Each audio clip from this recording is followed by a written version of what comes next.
Bonsoir, bonsoir, bonjour, c'est Congo News 24. Bande Konanga, comme toujours avant de commencer notre émission, nous disons merci à Dieu. Nous disons merci à nos chers abonnés et téléspectateurs qui nous suivent partout dans le monde et en RDC. Bande Konanga, soyez les bienvenus. À la une, chers téléspectateurs, on va commencer cette émission avec réaction sur reprise des combats entre FARDC et l'armée rwandaise. Bokoyoka ba réaction ndenge na ndenge. Bandeko d'abord tokoyoka ba journaux na biso na Kinshasa. Makamu nyonso bandonde elobe bandeko déclaration de la guerre.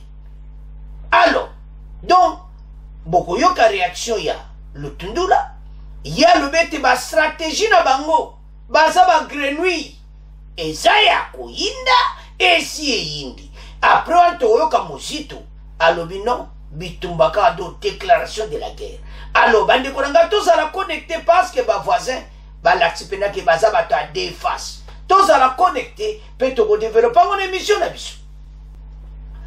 Deuxième point chez téléspectateurs. Awa ndembo koyoka o eyindi bandeko. Somo au Nord Kivu. Kagame n'a pas tenu à ses mots. Reprise des combats, FARDC et armée rwandaise. Alors, Bitumbango et Bandi. Donc, on a déclaration de la guerre. Alors, Bandi Konanga va attaquer FARDC à 5 h du matin, c'est vendredi. Tous à la connecter, peut-être développer une émission. Alors, Bandi Konanga, toko ba émission na premier point. Eza capital. Premier point. Ba voisin ba obtenir na ba mona bangote makambo tu bazo sala bandeko na est toyoka ba réaction ndenge na ndenge. D'abord toyoka la revue de la presse à Kinshasa et puis toyoka vice-premier ministre Lutundula yepena yindisi abengi bango ba grenouille il veut faire gros que le peu et ça sont mon émission et puis toyoka opposition Muzito palobi guerre angwe bandakaka. Alors bandeko na premier point ba point oyo eza ba sous-pointel mebele na revue de la presse bandeko balobi oyo président rwandais alobaki na Luanda bandeko akangamaki na singa na Luanda asi asinyaki mena aza exposé masque tombé. Président Rwanda Mayele si le fachi penda yo kakasili si Mayele. Oyo nyonso bazo sala na est. Le Tundula lobi ke bazo linga ba laksa biso ke donc oyo ko ba donc manipulation parce que bako sala le côté. Bako suka na nzila. Alors, ce qui se passe à l'est, bande ko za somo. Toko développer ensemble étape par étape na ba pona. Alors, Tobanda, siko nanu, na premier point. Bon, après tout discuter yango, yaba journaux na biso na Kinshasa. Sur hypocrisie yaba voisin, déface. Oyo kakaba. Bambazo manipulé. Et puis, bengi bango.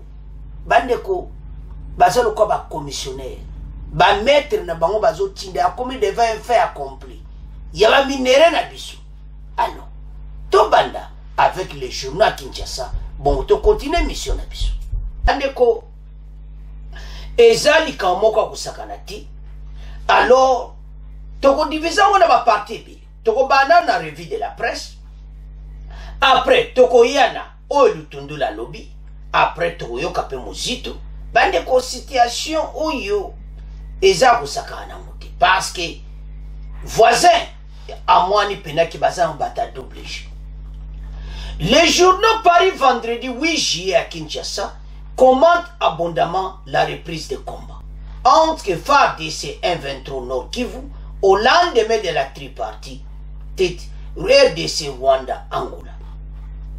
Alors qu'il est à la base d'une provocation contre les positions de FARDC à Rwanguba dans les territoires de Rutshuru, ce groupe terroriste M23 dit avoir été attaqué à Kabindi. Sans riposte, le porte-parole du mouvement ethnique, d'après les dernières qualifications de Paul Kagame, lors d'une de ses sorties médiatiques avant Luanda, avait auparavant justifié cette provocation. Willy Ngoma a donné peu de chance au cessez-le-feu, décidé à leur lieu et place, rapporte la tempête de tout. Bandeko Awa, journal a rapporté en très très bien. Parce que dans Luanda, le président rwandais a dit que c'est un mouvement ethnique. Ethnique, c'est pas un mouvement tutsi. Ethnique en wapi. Dans les M23, les le groupe terroriste, Yemoko président rwandais a bango les mouvements ethniques. Yabanan. Yemoko a fait sa réponse. Selon le journal, Kagame doit passer un mauvais temps avec la démission de Boris Johnson, premier ministre britannique. Ce dernier a séjourné dernièrement à Kigali pour un sommet de Commonwealth en dépit des réprobations de certains pays membres, jugeant le Rwanda irrespectueux des valeurs cardinales de cette organisation.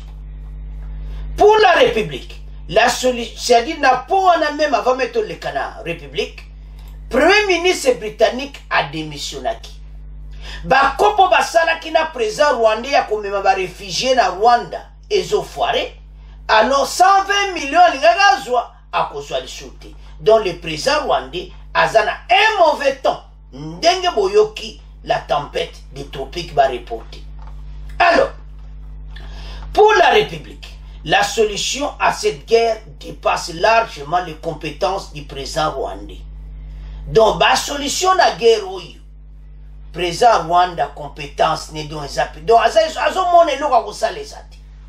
simple pion de la mafia internationale. Si bien que, outre ses préoccupations opportunistes, Paul Kagame porte les revendications de ses maîtres riches. C'est-à-dire, maître banani, occidentaux. Donc, de ses maîtres riches dans la sphère des multinationales. Bandeko, makambo yo avait exploitation de minerais précieux na biso, mawatro. Ces maîtres riches dans la sphère multinationale à l'exploitation des minerais précieux. C'est là justement les limites de la diplomatie dans ces dossiers, dont la meilleure formule aurait dû être pour l'État congolais des discussions directes avec le vrai agresseur. Les différents rendez-vous fixés, c'est comme la distraction. Poudre aux yeux présage les tabloïds. Alors, Tomegana ko développer point oyo bandeko nangai bongo to continuer l'émission na biso. Alors, bandeko nanga to landi biso nyonso to tangi ensemble ndenge ni ba journaux na Kinshasa bakomi. Mais ba point mo bakomi na vraiment en tout cas ba toucher pena ba point clé. Ba lobby président rwandais a bengi bango mouvement ethnique. Bandeko to landa très bien. Ya mutso bomoni ba lubazola likambo kanga ba momoko important. A benga M23 mouvement ethnique. Siko ethnie ethnique baza banani. Ba Tutsi, ba Hutu, baza banani. Selon yi, baza mouvement ethnique, oyo bazo revendiquer ba cause. Do bango, baza simana bango, avec un but. Avant de comme la but, neto tanki. Na première partie, makambo nyoso ba solo laki. Bato bazo s'attendre et te bango ba cesser les feux. Alors que ba leader na bango, ba lobby que bango, ba ko cesser les feux te ba continuer kobunda. Mais ba okende jusqu'où? Bazo tia oyo kakasuka na désordre mais ko simbati. Parce que FARDC azo se préparer très bien. Ba yebi comment ko tia batu na mbrima parce que sans cesser le fait ba tia bata l'est. Ba moni ke tika to avancer kana makambo Rwanda onde ba yoka to avancer na. mes voisins ont un problème. Premier problème à ça. Et ça, premier ministre britannique, il y a des réfugiés qui sont foirés. Il y aura bientôt un autre premier ministre en Angleterre. Premier ministre anglais, je ne suis pas sûr de coopérer ma campagne. Tu sais, Samuel Libera qui est foiré. 120 millions. Oyazo zela à Koswangoti. Wana premier point. Oyazo regretté. Doit passer un mauvais temps dans les tableaux de Balobi. Deuxième point. Bandeko, yé aza lokola. Tobenganan. Ba maître na ye. Baza simane pona ba minéré. Donc, ma kambo ezo leke komi likola mutuna zo ebelo a osalati. Bango ba vivakana commissionnaire ya ba occidentaux, bato ba kosomba, ba minéré simana bango. Quand on dit occidentaux, et ya kami ba particulier, ba omo mindele, o ba ya kosomba kabilo simana. Et ça que le gouvernement, ou bien il y a un pays européen, bah, directement non. Bah, utiliser à Gaba. Dernièrement, vous vous souvenez, on avait arrêté un Belge à Somakava Minéré et pas ya ba groupe armé. Donc, dans la situation, tabloïd la Kinshasa ba lobby que le président rwandais a passé un mauvais temps. Et puis le président Félix a kangié. Parce que maintenant il y a un dimi. D'une manière ou d'une autre, tant qu'il y a un dima qui cesse le fait. Tant qu'il y a un dima qui que le retrait immédiat n'a pas. Oh, yozana batu kunati. Comment on dit ma retrait immédiat baton? Tant qu'il y a signé na ye, place à ça un problème. Fatia du papier. Au signé, ma soeur Siliwana. Alors, c'est là où place Fati Azui. Donc, ndenga zawana, ndenge bakomaki Rwanda, économie na bangoza basée sur la EDC, baza na problème. Na ba commissionnaire, na bato baza simanaï. Problème, bande ko makambo omona okabo, hein. Les pays européens, makambo eza ya konyingana. Biso do omona okabo yi. Facha ikotumula pota. Kopa bato place baliaka. Fatia moni li douce kangi li douce nzamenanga. Baza na problème. Alors, c'est ça problème ba tabloïd ne ba komi. Mais balobi ke ba nini wana nyonso nande ya signé tabloïd balobi ce sont des poudres aux yeux. Donc ça na ba farce na motema kuna batune ba bandini ni bitumba. C'est ça premier point la réaction. Alors donc, est-ce qu'on a réaction? Il y a vice-premier ministre le Tundula. Le Tundula va faire la conférence de presse, c'était hier, avec Patrick Mouyaya. Et c'est Sengo, tout comme on a échangé. Tout le monde a appelé le gouvernement va faire la conférence de presse, le peuple a eu ni les acolytes. Alors, la conférence de presse, il y a un détail une émission. Le Tundula a dit ceci.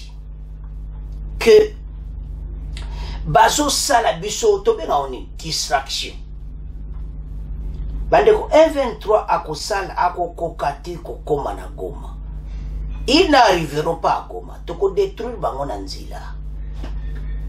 FARDC se renforce et puis azo bonga manandenga makasi.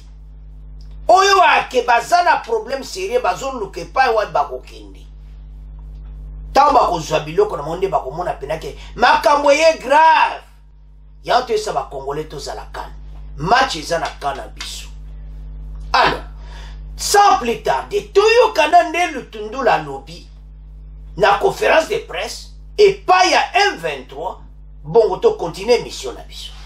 On veut maintenir le pays dans la situation d'ingouvernabilité en infusant dans le sang congolais l'instabilité, en mettant dans nos têtes un complexe, et on veut créer des espaces de libre exploitation.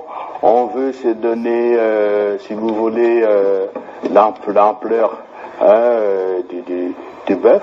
Rappelez-vous la grenouille qui veut se faire aussi grosse que le bœuf. On veut bloquer le processus de l'aérobie. C'est ça le vrai problème, la vraie motivation quant au retour sur la scène du 1-23. Bon, voilà la question du retour d'un 23. Donc il y a un complexe de raisons, mais qui toutes convergent vers une seule finalité: nous affaiblir, ne pas nous donner le temps de nous organiser, ne pas nous donner le temps d'organiser notre système de défense, continuer à nous exploiter. Alors, bande konanga tolandi biso nyonso. Reprise des combats FARDC M23. Stratégie pour créer l'ingouvernabilité de la RDC afin Christophe Lutundula. La reprise des combats jeudi 7 juillet 2022 entre les forces armées de la RDC et les terroristes du M23, c'est une technique de l'adversaire pour créer l'ingouvernabilité par la déstabilisation des institutions. Le ministre des Affaires étrangères, Christophe Lutundula, l'a affirmé lors de la conférence de presse conjointe avec son homologue de communication et médias et porte-parole du gouvernement Patrick Mouyaya.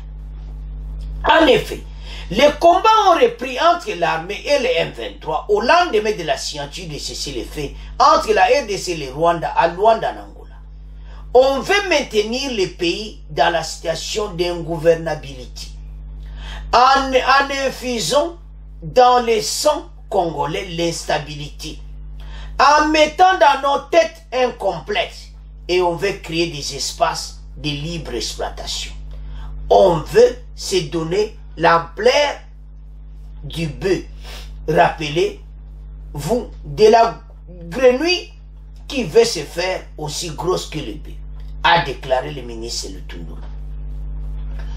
Sommet Luanda, Paul Kagame a accepté le retour des combattants FDLR au Rwanda. Yaoma Kamboyo, Tomeka ko développer Oyo Lutundula à Lobi Bandeko ensemble. Parce que voisin pena défense. Alors, les M23 grenouilles qui veut se faire aussi grosse que le but. Alors, bandeko na ndenge tolandi extrait wana makambu moko importe za wana oyo ngana yoto meka ko analyse. D'abord, Lutundula a dit ceci: les M23 la grenouille, ils vont se faire gros que le but. Basko souka. Parce que FARDC konyata bango. Lutundula a dit ceci: ba Congolais bolanda oyo vice-premier ministre alobi soko oyena retard émission zonga sima tanga yango tango émission kosila zongela vidéo olanda et puis bon partager yango, c'est-à-dire les autres kota na mitwa ba Congolais. Ah, omoni échec na Luanda de toute façon de landi déjà bande ko na biso média tolobaka ya mabe tozoke na média oyo wapi donc déjà bato bazo loba mabe ke kuna na Luanda eloko moko te. Alors yango Lutundula lobiki oyo M23 basali bitumba na ezongi bande boko yoka na deuxième partie. C'est vendredi encore à 5h du matin. Mais toujours à la point. Alors, selon M23, alinga kotsa na mitwa ba Congolais ki a moni kopango don eloko te. Donc M23 ça n'est qu'à makasi et tout ça. Bande konanga na zo sabino clairement. Ndenge Lutundula lobi. Ce sont des grenouilles. Bakoko se fait gros que les bêtes. FARDC konyata bango pam masone sili. Fachi avait dit que ceux qui bako yokati bako vivre yango. La guerre entre la RDC et le Rwanda, Fachi avait dit. Et maintenant, bande opposition pe lelo baye balobiki. Donc déclaration kaka guerre pour eza ba distraction azo wumisa bato. Alors lokola le chef de l'état alobi vice-premier ministre alobi ke bazo linga ke to se gouverner te to koma na distraction moko boyi parce que bande kota la seke le M23 baza kosala balingi bayoka na kaka mais bakoyoka yango ils seront délogés là où ils sont par force parce que maintenant la guerre entre la RDC et le Rwanda est comme inévitable. La RDC se prépare pour na makambo nyonso. Pour na nini? Pour makambo comme apena oyo kaka inévitable pour eza lisu ndenge wanati. Mais l'autre ça va congolais ani. Donc dans la situation tozalango biso nyonso tozala ensemble. To la vice-premier ministre azaki clair et to M23 bazo sala ba okokana bango le côté. Toza to nyata ba ona ndenga mokiti. Alors wana ezalaki oyo premier ministre et vice-premier ministre, je m'excuse, le Tundula alobi sikoto kende na ba réaction kaka bande konanga sikoto zo kende na oyo mozito pe alobi ya alobi ke bitumbangwe bandara waranga pena pour parce que oyo nyonso bazo leksa batule bazo sala distraction biso to bongama réaction bandeko musu bandeko foto zongo keza eza mabeti bazo tia batu na distraction to avancer directement na bitumba parce que oyo nyonso bango bazo luka biso to luka to se préparer armé très bien parce que Rwanda kotika makambo kaka boiti bango bakolinga pe bayoka bango ba M23 parce que ba nde bazawana yemo président ba bengi un mouvement ethnique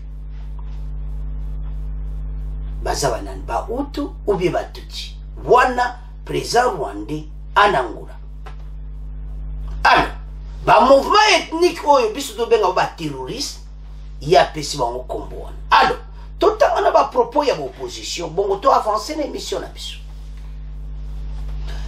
Alors ndebo zongonana RDC Rwanda Adolphe Mozito appelle à préparer la guerre. Des négociations diplomatiques c'est pour nous distraire. C'est ça makambo toujours luka encouragement.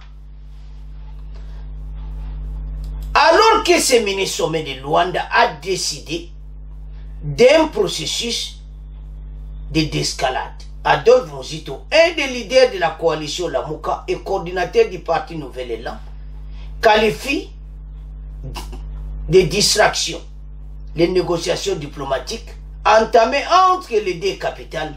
Pour lui, il faut préparer la guerre, souligne-t-il. Les Rwandais sont déjà sur les sols congolais. D'où la nécessité de repousser dehors. Donc, et comme il t'a oito bengana bango. Parce que Fatia Loba qui envoie fameux Mozito Loba. Le président veut dire ceci. Ce qui m'a camon net au sol, la EDC a prêt pour la guerre entre pays Nabiso na Rwanda. Parce que petit pays. Baye ba eti parce que bango basala kinyo so ba affaiblir armée Nabiso. Ce que ba moni ka armée Nabiso ba kongo se organiser baye na ba cop na bango ya ba M23. M23 yo ezaki déjà et moi na ki lisute e wuti wapi. Alors mouvement oyo ba terroriste M23 armée rwandaise biso toko bengana ba. Alors bandeko wana oyo Mozito lobi donc biso nyonso to apu guerre mwe banda kaka parce que trop c'est trop batoyo bakosi mingi mais et comme étant opposition. Batu nyonso, onga parti bweto sangana, tout autour de la table, to bengana ba Rwandais, o bazali ensemble na M23. Yemo abengi bango mouvement ethnique. To meka ko développer siko makambu ya guerre. Parce que ça bitumba ezo banda, to meka ko développer ça. Bande konanga eza bitumba. Tango eza bitumba ezo banda. Makambo yo muzito alobi président de la République pa alobaki déjà. Soki ba respecter otozo kena on a Luanda ti. Alors to guerre eza pena donc ezo ekobanda nango entre la EDC et le Rwanda. Alors, ba jeune congolais to lo ba chaque fois bo jeune de armée banguna ba côté libiso. Armée partout baza ko se préparer. Gouvernement et na conseil des ministres ba pesa ki message clair sama le Konde alobe ke ba jeune nyonso ba s'enrôler na armée. Bonjour bango ba se belé partout. Ba van bonjour bango bo so la bango ba côté armée bonjour boulot bossa. Et comme étant tout se servir sur les drapeaux. Ba voisin baza bata défense. Ba lati biso pena ke biso tous a besoin de ressources na bino kaka. Il y a comment exporter ya ba coltan. Bazana ni na ba bazana ba coltan na Rwanda ezati. Ba or kaka yuta RDC. Ba tout bazo coopérer na bango ba kota mpiaka. Kala te bogo yoko kaka dernier de mpiaka eko kote la bango. Mayele ko si la bango ba lo amesi ko to ko sande. Ya bo sande ni. Biso RDC to ko kangaro bine. Bande konangai makambo biso zo mona kaka boyi. Mena niveau libanda. Eza niveau Nations Unies. Eza la niveau bato to bozo yoka. Bazana problème sérieux. Pourquoi? Parce que Fachi a eko simba place oyo basim bango balinga kiti. Fachi kote wana penage asakatolo banini bloba do bazwami na papio basini. Bango bakoki jamais ko exporter ba minéraux na biso illégalement. Basigné mikanda. Alors maintenant ba minéraux na biso makama yu ezali susute ba somba yango. C'est ça oyo mission gouvernement na biso bazanango et comme que ba somba yango clairement. Bandeko le gouvernement rwandais ba comme na situation difficile. Ba kop nyonso ekokufa. Ils attendaient et la RDC ba minéraux na biso ba yiba nde bazako yiba. Chers téléspectateurs, il y a kaka bande ya batu o bazo yiba ba minéraux na ezobima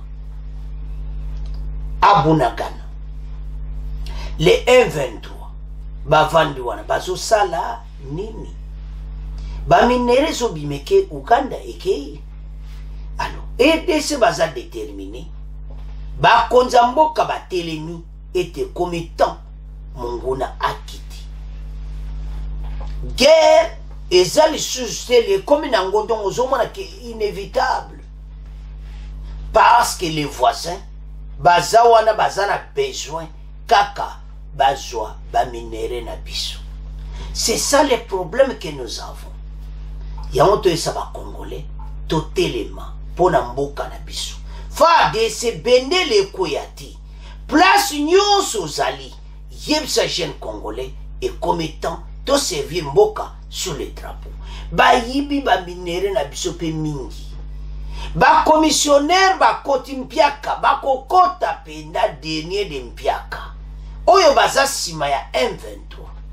Bandeko, le président rwandais les a appelés groupe ethnique. Mouvement ethnique, les M23. mais biso atobengi bango banani baterroriste.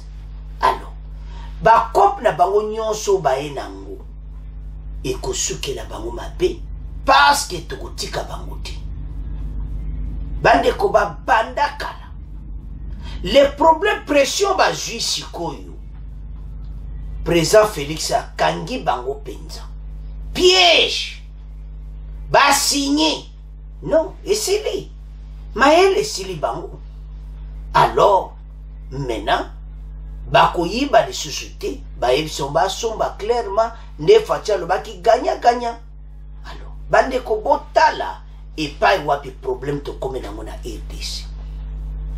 Les mouvements ba terroristes baye bagaye roni na change ngomba wana baye na Bunagana et maintenant baza ko attaquer FARDC.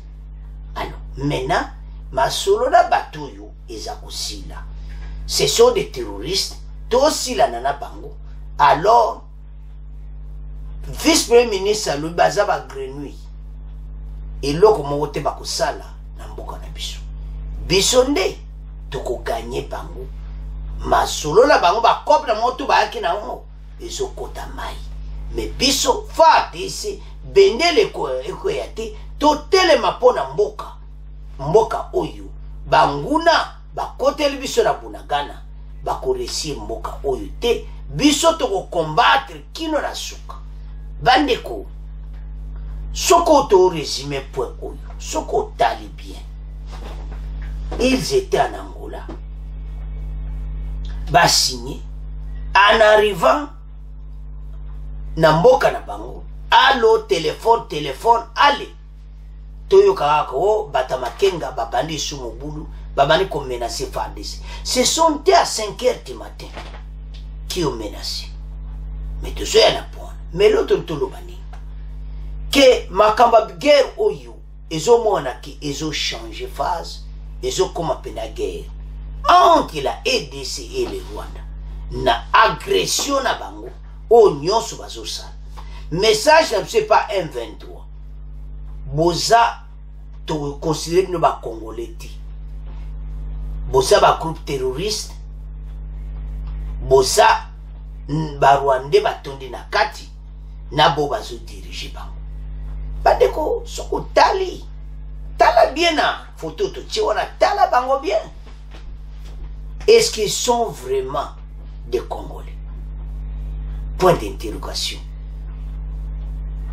Ceux qui baza ba Congolais bakosa makambo bazosa yango jeune Congolais place oza zwa leçon na émission oyo omona komaki bandimi cesser le feu mais baza bata double G bakoti suna makambo. Alors ba message quoi président passé averti, ils étaient avertis au cas où ça ne marcherait pas.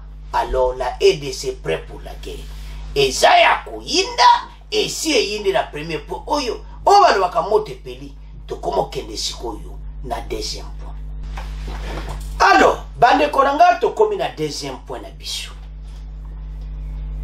La guerre ezanango kalati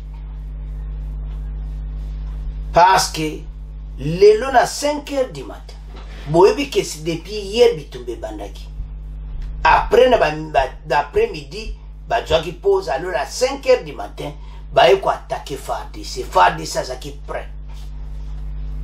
FARDC azotala boyebi so yozo ya ko attaquer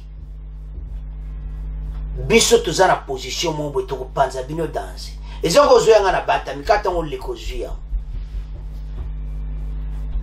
FARDC azape na ko travailler na ba stratégie puis professionnalisme. Toujours perdre ba soldats. Professionnalisme bango nde bazozo a perdre. Bazo ya mataka baozo ya bazibilo kona bango. FARDC ndenge bitumba ezokende au fur et à mesure que za ko avancer mikolo. Bango bakozala ba perdant en abatu, en homme de combat. Parce que Rwanda okatse subatu bakomi na problème. Parce que ba drone ko capter bango lisu. Nombre basi bakota ki wana soki babani ko sila. Bato amba kozala affaibli totalement. Bango tamba yoki kaki a Luanda Bako resame a cessé le feu. Ba le 8 so de ndimi cessé le feu, biso to ça un problème si. Parce que le gouvernement baza catégorie. Bako négocier na bango te. Et puis maintenant makambo ka ndi bazo sala et freiner bako na Nairobi makambo nyonso wana. Parce que maintenant biso peut aux opposition. Fati pa yo sangana ya zongi abani pe ko butwa bula bi non. Et là nous te osa pona batu. Allez, renfort ya FARDC, recrutement, ba arme, to somba, to bengana bango. Bande ko quand to jipe na so biso to jipe possibilité ba arme. Parce que un homme de combat, biso to leki bango. Basaka muke, ezala ye Rwanda koti basaka muke. Ils n'ont même pas leur pays l'étendue à province na biso. Parmi ma 26 provinces, mon côté kokani kote na Rwanda. Donc to l'équivalent. Alors, un petit pays qui n'est même pas province à RDC. Baso seme ba makamtu do tout ba jipe tamingi makamtu. Alors, le président soit comme le baké combat ekozala. Il a raison. Comment bino boke signer le retrait immédiat des forces de Bunagana, de Runini et Tchanju? Mbalamoka le même jour, j'ai dit allez. Dobako nyo sa mercredi kotimai. Botala et pai wapi. Bato yo baza komema makambo oyo. Mais biso to fungola miso. Totika kolala. Il est temps. Munguna oyo biso to bengana yi. Babanda makambo oyo kala. Depuis 2014, baye po ba faiblir armée na biso. Maintenant lokola Fatimbala le ngai na négocier ki na bino na 2014 te, pe na 2022 nga na ebibino te, boza ba terroriste, yango zoma ba peli liboma. Bayebi ke FARDC s'organiser. Bande ko makambo so to rappela bino po comprendre pas armée outi. En 2014 ba sengi ba commando a généraux na bomba kota na FARDC. Et puis ba sengi lisusu na gouvernement we eleki ete bango ba kozala wapi na Nord Kivu. Na Sud Kivu. Na commandement na FARDC. Ah! Ba toléré pe bango. Mais tala sikoyo. Bande ko ba affaiblir armée na biso na ndenga mukiti. Entre temps bango ba so organiser, entre temps ba jibiso ba konja ba Rwanda na kati armée o. Mbala oyo. Fatia bina bango non. Boza ba terroriste. Bazana posa ba généraux na bomba el suba kota na armée. Botala les affaires voisins baza kosala. Alors, totanga oyo et salamakile le pebo yoka ma ndenge ni bitumba ngo ebandi lisusu nande salami ce vendredi matin nande bataka ki ya FARDC bon to continuer mission na biso parce que bande konanga ezaso. Alors totanga bandeko parce que situation oyo biso il faut tozala mayele na makambo oyo. Kagame n'a pas tenu à ces mots. Reprise des combats entre FARDC et armée rwandaise M23. Donc, à tenir dans ma mona eti bitumba ezongi. Et puis bazon loba na FARDC qui kutu MONUSCO bolane émission passée que MONUSCO aza simana bino. Donc le quoi ba wika ke biso ga ba faible na bango d'après bango. Mais parce que ba tek armée o ya fatio yo eza armée te o bozaki na bango na 2014. Boko tika la jamais ko koya o vote li goma e ko sala mate. Avançons. Des combats opposés se sont poursuivis ce vendredi 8 juillet. Depuis 5 heures du matin. entre les forces armées de la ETC, FARDC et les rebelles du M23 et ses alliés armés rwandaises. Dans le village Ruseke, près de Tamungenga, dans le groupement de Bweza, territoire de Rutshuru. FARDC azawana na Tamungenga. Oezaki bitumba lobi bakokiti. Babaloki na village à Ruseke. Bayabwe bakuta na FARDC. Boye bayete makenga na batu na ye M23. Armée rwandaise. Nzela nyonso bokoleka bokuta na FARDC.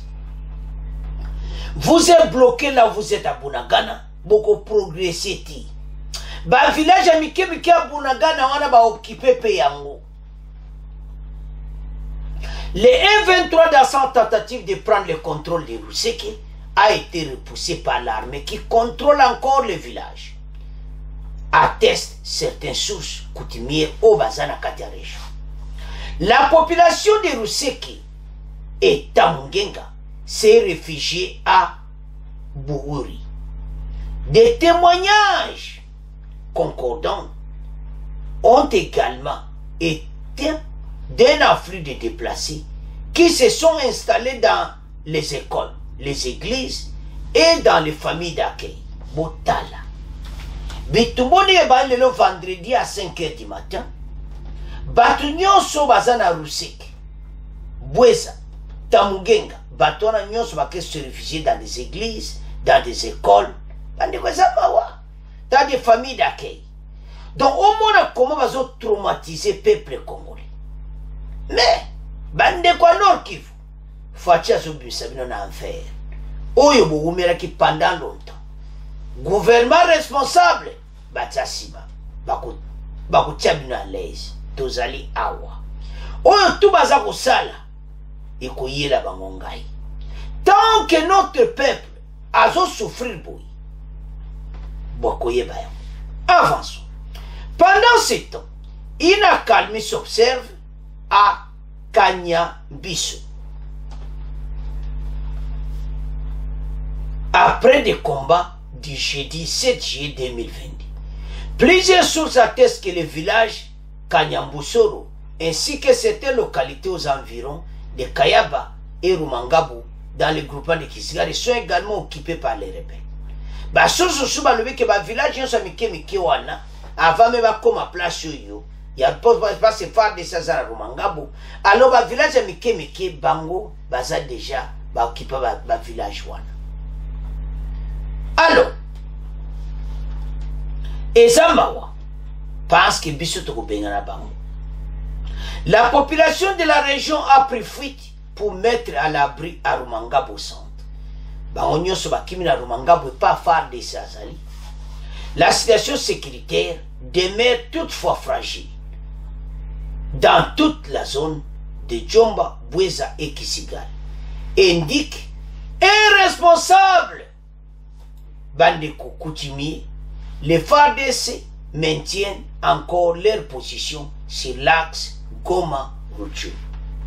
Alors, Bandeko, maintenant, Toyoka, ndengeni makamangwele kaki, bongo to continue mission na biso. Pendant ce temps, territoire de Rutshuru, des combats ont été signalés depuis 5 h du matin ce vendredi dans le village Ruseke, près de Tamugenga, groupement de Bweza. D'après les sources locales, la population de Ruseke et Tamugenga s'est réfugiée à Bououri. La situation reste fragile dans toute la zone de Djomba, Bweza et Kisigari, indique un responsable coutumier. Les FARDC maintiennent le contrôle de l'axe Goma-Rutshuru. Sifa Maguru nous fait le point de la situation. Les affrontements de ce vendredi matin à Ruseke ont duré quelques heures avant de se calmer dans la matinée. Des sources locales affirment que les FARDC contrôlent toujours Tamugenga. Des témoignages concordants font également état d'un afflux de déplacés qui se sont installés dans les écoles, les églises et dans les familles d'accueil. Ces populations demeurent sans assistance à Bououri, près de Kako sur la nationale numéro 2, Goma-Rutshuru. À Rumangabo, une accalmie s'observe également depuis ce matin après les affrontements d'hier jeudi. Plusieurs sources convergent sur l'occupation de certaines localités environnantes de Kabaya et Rumangabo par les rebelles du M23. La population de ces localités du groupement Kisigari s'est dirigée vers Rumangabo centre. Goma. Bande konanga tolandi biso nyonso. Ndenge makambangu elekaki sikoyo mission na bango ezaka ke baminere oyo toza nango baza na posa nango bacoltan kope kokufa soki lelo oyo tobengani bango na est. Alors tobeka kodevelope makambo oyo ya bitumba oyo lisu ezongi. Bandeko bitumba oyo ezongi eza koya na bandenge ebele parce que bao baza nsima na bango baza déjà masque si etombé.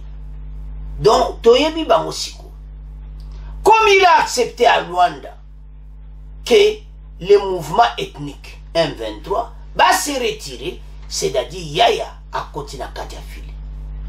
Mais ozo salama pour le moment de bande ko na biso baza ko kende na ba souffrance et ça ko toucher biso.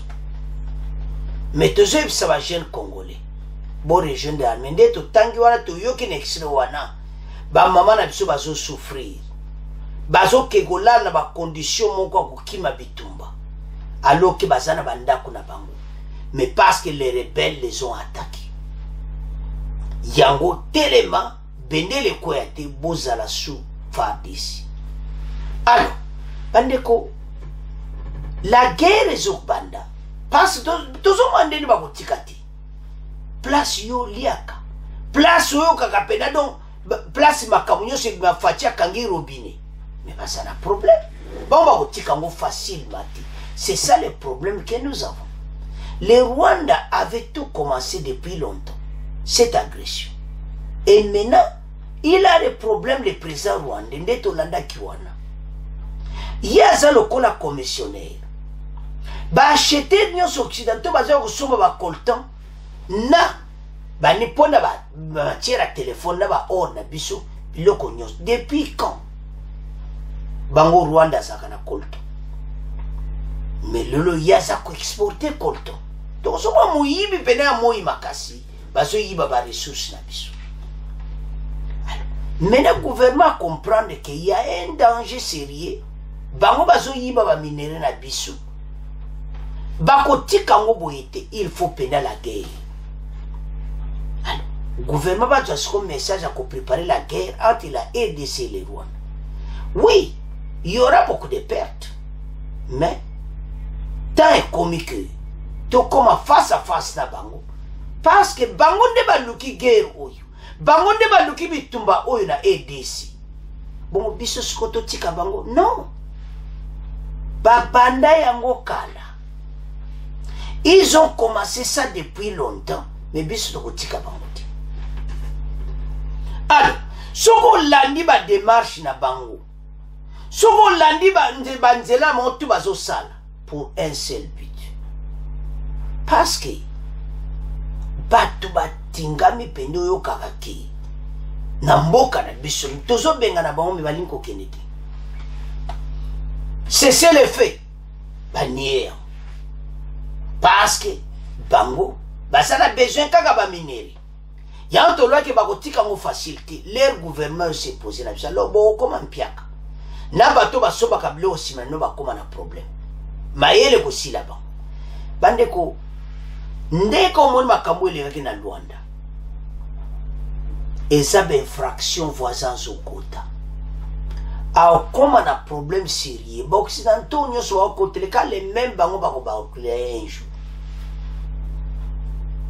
parce que ba on compter bato ba so kufa ba senga ka ba nombre bandeko na ngai.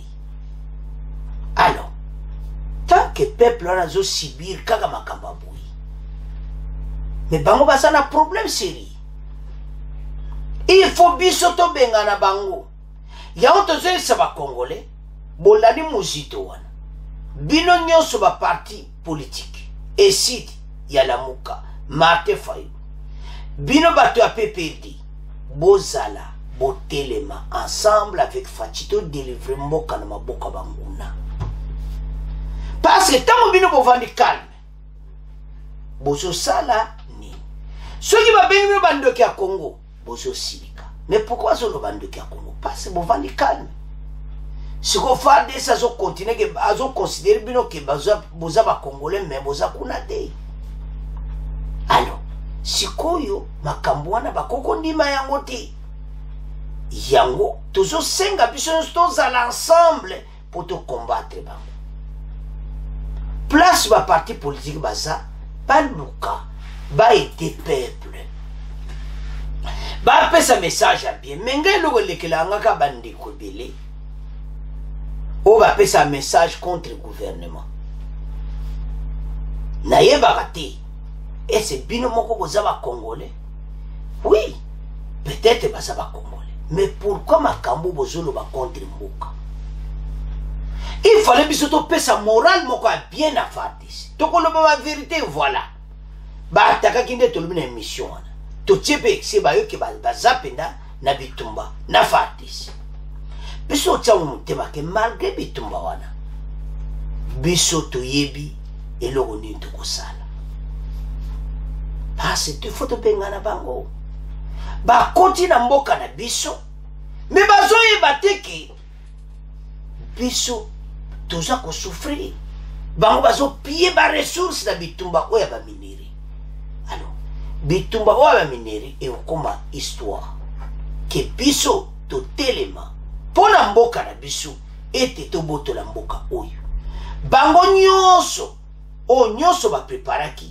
bakozwa eloko te biso totelema mpo na mboka tobunda mpo na mboka todelivre mboka na biso alors bakope na bango eza kokufa biso nyonso totelema tobotola oyo bango bayibaki mboka na biso etelema e avance alors bandeko na ngai ekomi point moko ya monene ete biso nyonso todeloge bavoisin bato nyonso baotia mboka mobulu tobengana bango alors biso nyonso tozala wana mpo na lokumu ya mboka alors bandeko point oyo ya suka tontolobaki biso nyonso totelema mpo na mboka oyo nyonso bazoluka bakozwa te biso tokoterrorize bango epi tokobengana bango biso nyonso totelema mpo na yango ete bango nyonso wana